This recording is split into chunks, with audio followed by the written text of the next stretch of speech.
this plant here is known as Dracaena fragrans, and it has a cultivar name of Rikki, R-I-K-K-I. And I had first seen this in my plant shop, I would say about 2 years ago. So it seemed to be like a new cultivar. So you see that it has this kind of lemony lime stripe right down here.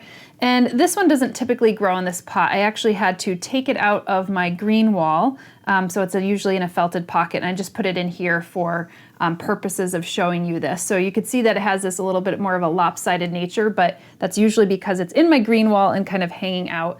And I have another one, which is much larger, that I have growing in the interior of my space, underneath a grow light, but also it's underneath some plants, so it's not getting like full grow light potential.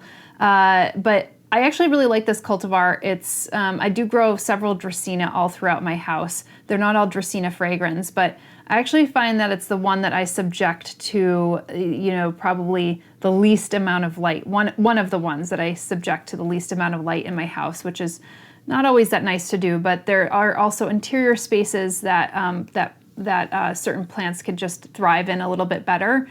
And this is a plant that, giving it more medium, kind of like you could maybe push it on the low light end of the spectrum. I mean, I've had one growing right next, another type of Dracaena. It's a corn plant that has been growing right next to my, right in my interior space next to my hammock. Couldn't really think of the piece of furniture that I have, the hammock in my living room. And it's been growing there, and just kind of like not fleshing out like beautiful green leaves, but just kind of existing for probably now 6 years, maybe 7 years.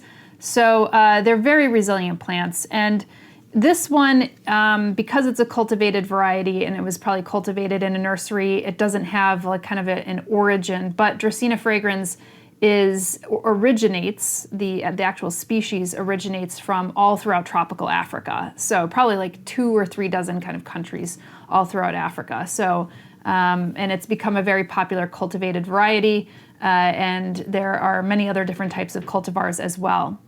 Now, as far as giving this the kind of light, I mentioned how I'm growing it in my home, but Dracaena is like one of those ones that you could grow across a spectrum of light and it'll just kind of thrive no matter what. So that's always a good sign. Some people might not actually like the shape of them.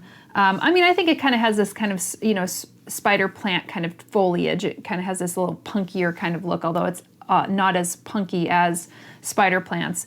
And you might have seen like a ton of my videos and you saw that a lot of the Sansevieria got moved over into Dracaena, which I promise you, I hate promising because sometimes I don't get around to it, but I need to get a video out on and why that is so. I know a lot of people are bummed because they really like the Sansevieria and they really like the Sansevieria name, but it all got kind of lumped into the Dracaena genus.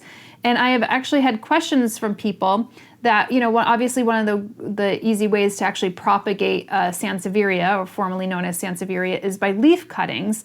And that is actually not one of the ways that Dracaena really propagates, although at least I haven't tried it, and not that I know of it. So if you've actually propagated Dracaena through a leaf cutting, please let me know, because otherwise sometimes you'll get like little offsets, or you could do stem cuttings. You could even cut this kind of back, and as long as you have a node with like the little bit of a woody stem, then it'll start to spike back up again. Anyway, so it's a plant that can propagate relatively easily, but can it actually propagate through leaf cuttings alone?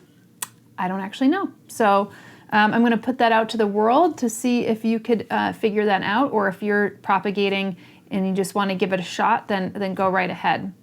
As far as fertilizing goes, doing this they're not like heavy feeders, but if you want to do it on a monthly, maybe even a bi-monthly basis, doing it with a well-balanced fertilizer, that's totally fine. You might want to up it if it's putting out a lot of leaves and you're giving it some kind of like really gracious light. But if you have it pulled back away from any type of natural light, natural windows, you're giving it a little bit more further down on the food chain in your plant world, then I wouldn't be like loading it up with fertilizer, because it's not going to be putting out a ton of new growth. Anyway, this is a great plant, very resilient. I haven't had any pest pressures whatsoever, and actually goes well in my green wall. So after this and photographing this, then I will be putting it back in there.